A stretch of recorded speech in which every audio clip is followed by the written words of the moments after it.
Vamos abrir em Gálatas capítulo 5. Foi para a liberdade que Cristo nos libertou. Portanto, permaneçam firmes e não se deixem submeter novamente a um jugo de escravidão. Ouçam bem o que eu, Paulo, lhes digo. Caso se deixem circuncidar, Cristo de nada lhes servirá. De novo declaro a todo homem que se deixa circuncidar, que está obrigado a cumprir toda a lei.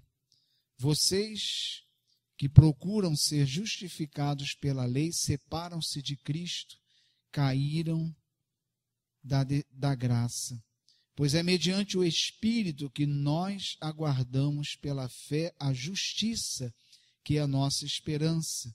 Porque em Cristo Jesus nem circuncisão nem incircuncisão tem efeito algum, mas sim a fé que atua pelo amor. Deus amado, nos conduza nessa meditação, Senhor, e assim glorifica o Teu nome em nossas vidas. Usa a minha vida segundo a Tua vontade. Amém. Podeis assentar. Amados irmãos, Paulo, quando escreve essa carta aos Gálatas, estava havendo um conflito dentro da igreja, porque haviam judeus, os judaizantes, né? E como eles pensavam, ora, se através da pregação de Paulo aos gentios, né, houve a conversão de um povo que não era povo de Deus por descendência, porque não era judeu, então eles entendiam que eles teriam também que ser circuncidados. Ou seja, eles estavam apegados ainda a todas aquelas leis, né, do Antigo Testamento e imaginavam que se uma vez eles eram gentios e não eram circuncidados, teriam que ser circuncidados. E Paulo vem dizer uma coisa aqui a eles, dizendo o seguinte, ora, a circuncisão, ela é para o cumprimento da lei, não que toda a lei tenha sido abolida. Mas Paulo diz, ora, se vocês querem ser legalistas, ainda a questão ali, que o Paulo estava questionando, não era questão deles querer que fossem circuncidados. Paulo falou indiferente, pode ser ou não. O que preocupou Paulo ali é que eles tinham uma visão de que a vida, né, com Deus, ela consistia no cumprimento de regras. Era isso que incomodou Paulo. Ora, se vocês... Eles não estavam preocupados em viver o amor que era pregado por Paulo, eles não estavam preocupados em viver o Evangelho, que o Evangelho é o próprio Cristo, mas eles ainda estavam com aquela visão igual do fariseu, que você vai ser justificado pelo legalismo, por você cumprir toda a lei. E Paulo está dizendo, olha, se é dessa forma, Cristo então não serviu para nada.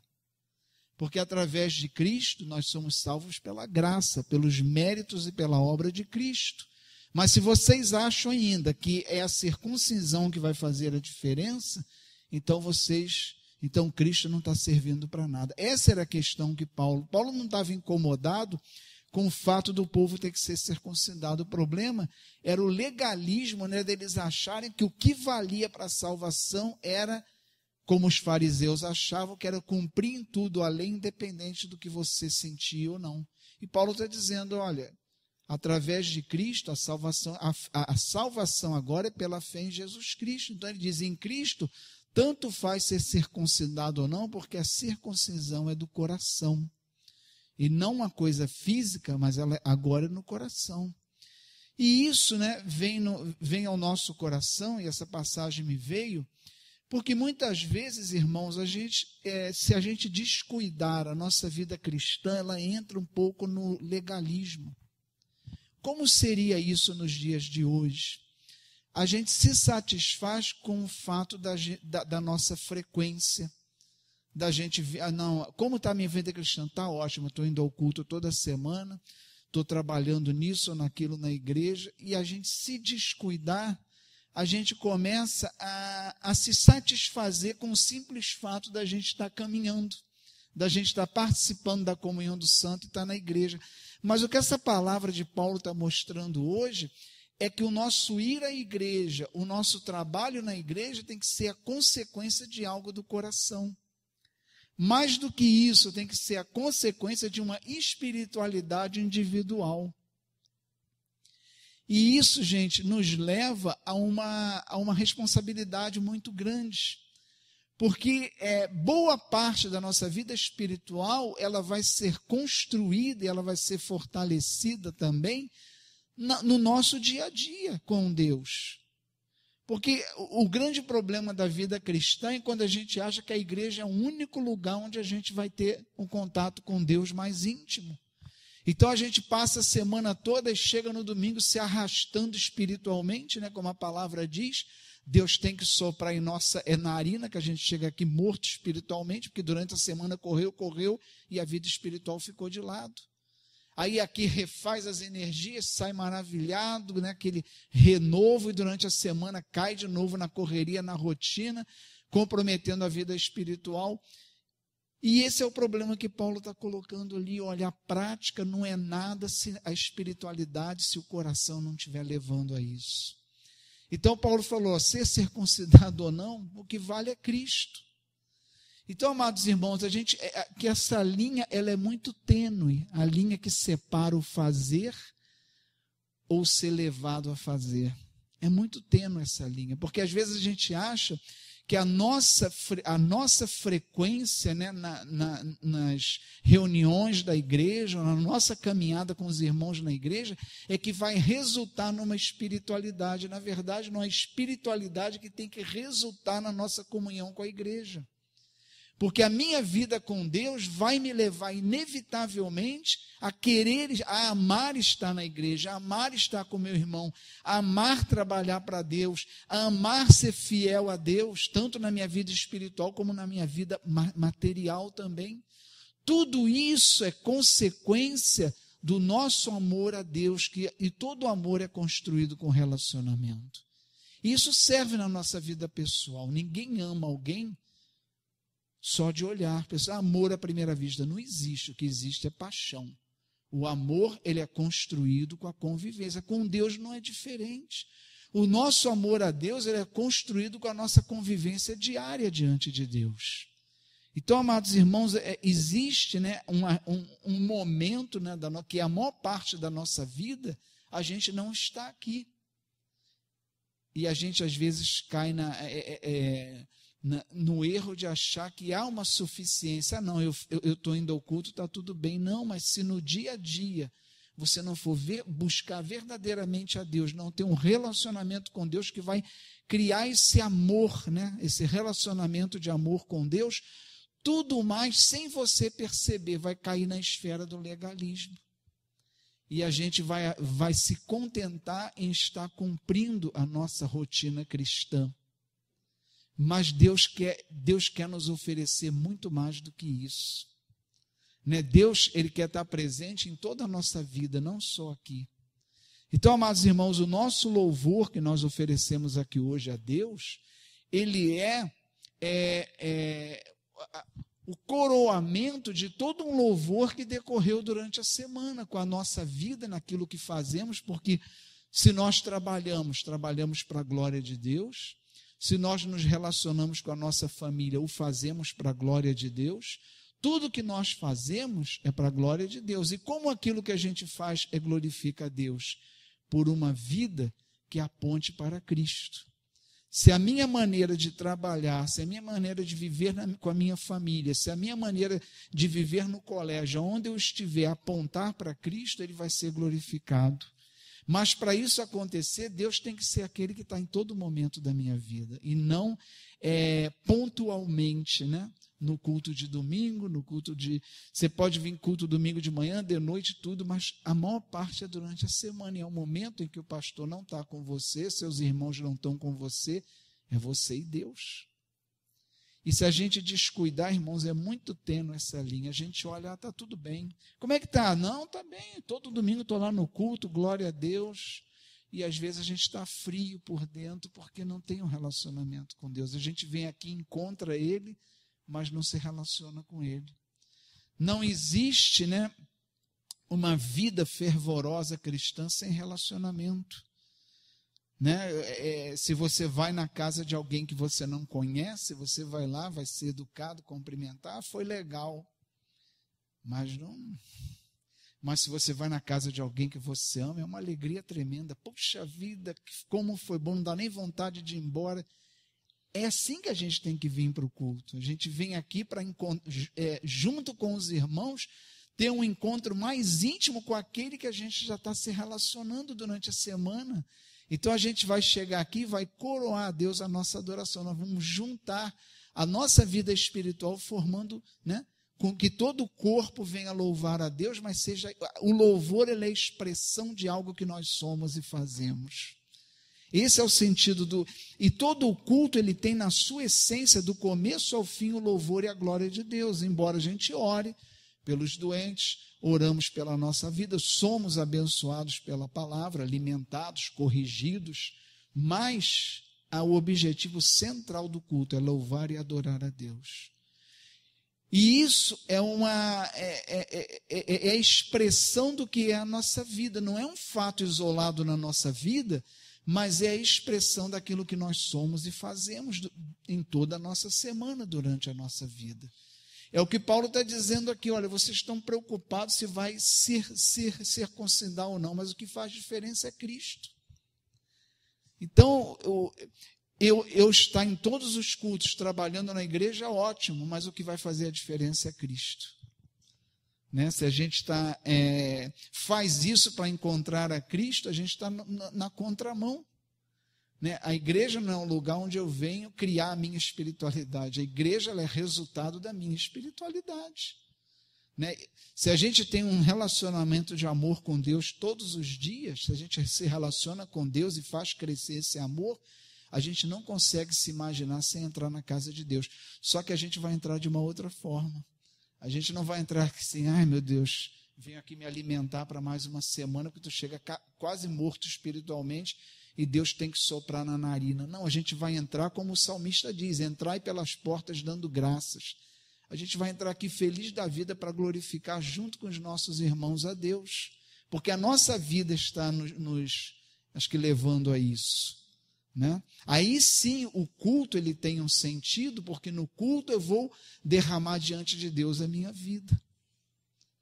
Claro que da mesma forma nós vamos ser alimentados, da mesma forma nós vamos ser revigorados para mais outra semana, mas é diferente. Então, amados irmãos, assim como Paulo está colocando aqui, olha, não é a prática em si, mas o que vale é Cristo. Saber que a salvação é pela graça, mas é alcançada pela fé. É a fé em Cristo Jesus. E essa fé, ela compreende uma vida de intimidade com Deus. Uma vida em que Deus não fica distante na correria do meu dia. E muitas vezes eu escuto isso, não, eu vou ao culto porque lá, eu vou ao culto orar porque durante a semana não dá. Pelo amor de Deus, você está entendendo totalmente errado a sua vida espiritual. A vida espiritual ela é contínua todos os dias. Ela não é algo que você só vive quando está no culto ou na igreja. Mas isso, irmãos, é algo assim muito tênue que você entra nesse processo sem perceber. Às vezes a nossa semana fica tão corrida que a gente às vezes nem para orar, para ler, pegar uma Bíblia. Mas você, não, está tudo bem, estou indo ao culto, não faltei o culto, está tudo bem. Não está. Você tem que ter um momento com Deus todo dia, na sua casa, na sua vida. Precisa. Porque você não pode ouvir falar de Deus, você tem que falar com Deus. Essa é a diferença. Nós somos chamados, e quando Jesus disse, olha, quando você for orar, tranca-se no quarto e ore, Pai. Ou seja, o véu se rasgou, agora a gente entra no Santo dos Santos e fala diretamente com Deus. Então a gente não ouve mais no Antigo Testamento, ninguém falava com Deus diretamente, era um sacerdote, era através dele, então fazia sentido, não vou à igreja que é o sacerdote que fala com Deus. A gente lembra na igreja, né, no tempo antes do Concílio acho que Vaticano III, se não me engano, não sei se é terceiro, que a missa era toda em latim, então era difícil ter espiritualidade, porque ninguém tinha acesso à Bíblia, a nada. Então você ia lá para a igreja, para o padre que ia cuidar da sua espiritualidade, fazer seu relacionamento com Deus. mas o véu se rasgou. Agora nós podemos nos relacionar direto com Deus. Então, a gente não vai entrar numa casa de Deus domingo como alguém estranho. Não, eu vou lá porque fulano vai falar com Deus, eu estou lá, ele vai falar por mim com Deus. Não, agora é você e Deus. Nos relacionarmos com Deus. Temos esse contato íntimo com Deus que é coroado aqui no culto, na nossa frequência ao culto. Amados irmãos, quando a gente consegue, né, mudar, né, esse foco, nessa maneira de enxergar da nossa vida, a nossa vida, né, na comunhão dos santos, ela ganha um outro sentido, ganha um sentido muito maior. Amados irmãos, a grande questão, né, da vinda de Cristo, e por isso ele foi rejeitado, né, o grande problema que Jesus tinha com as autoridades religiosas e os mestres da lei é porque ele justamente confrontava isso, né? Eles eram cheios de regras a obedecer, mas não amavam a Deus e nem o irmão. Então ele falava: de que adianta isso, né? Ele falava para os fariseus, né?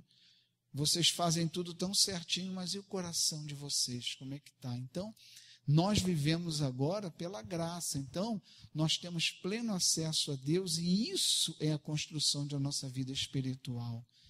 Né? Muitas vezes a gente chega e fala, muitas vezes a igreja acha que a boa igreja ela depende do pastor, né? Não, aquele é o pastor. Se a igreja está ruim é o pastor, se está boa é o pastor. Não é a igreja mesmo. Cada um aqui é responsável pelo que é a igreja da Jacutinga. Essa responsabilidade é dividida por todos.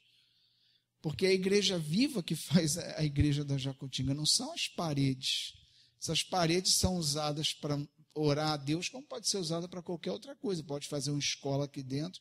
O que faz disso uma igreja é cada um, a espiritualidade de cada um, a igreja viva que é cada um de nós. Né? Eu lembro de uma história que eu já contei aqui, né? que para mim foi muito claro. Uma igreja pequena, a igreja estava decaindo, né? Cada vez com menos membros. Né? Aí um irmão chegou lá para o padre e falou: poxa, padre, essa igreja acabou, morreu. Ele falou: verdade. Vamos fazer o seguinte, vamos marcar então na semana que vem, nós vamos lá para o cemitério enterrar a igreja. Aí todo mundo: enterrar a igreja? Vamos enterrar. Pode anunciar, a cidade foi em peso, quero ver como é que se enterra uma igreja. E o caixão estava lá, aquela fila enorme para ver a igreja no caixão fechado, só tinha um vidro. Então cada um ia lá olhar a igreja dentro do caixão. Quando botava a cara tinha um espelho, olhava o próprio rosto. E foi uma lição. Se ela morreu, foi vocês que morreram, não foi a igreja. Então, a gente precisa ter essa consciência de que pesa sobre cada um de nós o que é a igreja. Né? E essa é a grande verdade. As pessoas falam: a igreja precisa de um reavivamento. Isso não é algo que cai do céu, é algo que brota dentro de cada um. Quer uma igreja reavivada? Reaviva a sua vida espiritual. Todo mundo reavivando, nós vamos ter uma igreja viva.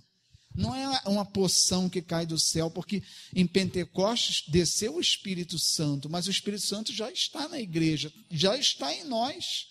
Não falta mais o Espírito Santo, falta a gente buscar.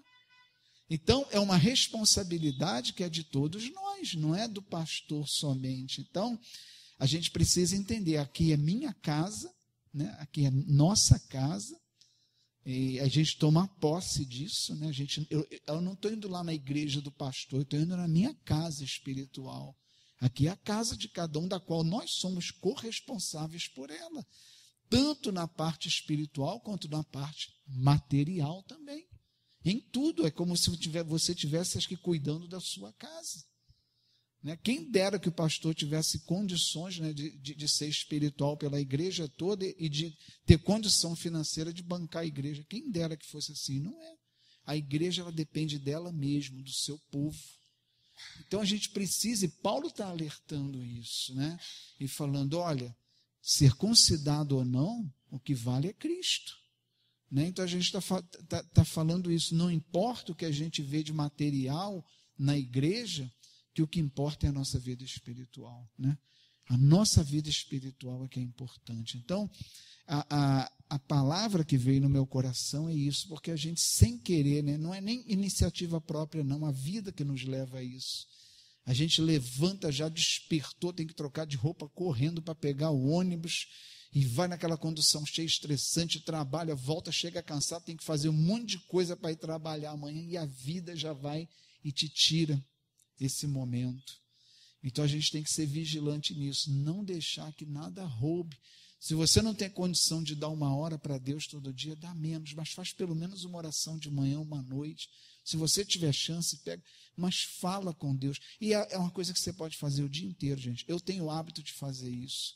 Eu vou fazer alguma coisa, Senhor, vou narrando até para Deus o que eu estou fazendo, pedindo. Aí você vai colocando Deus no teu dia todo.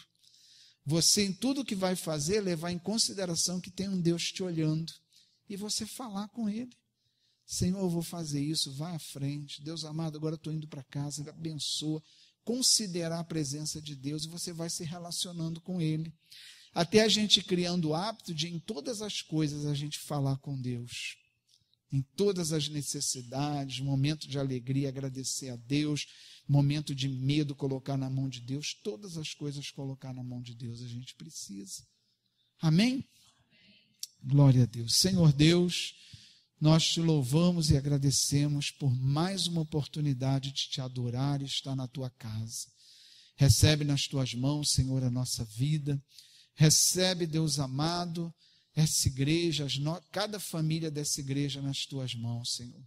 Glorifica o teu nome através do teu povo, Senhor, da tua igreja viva.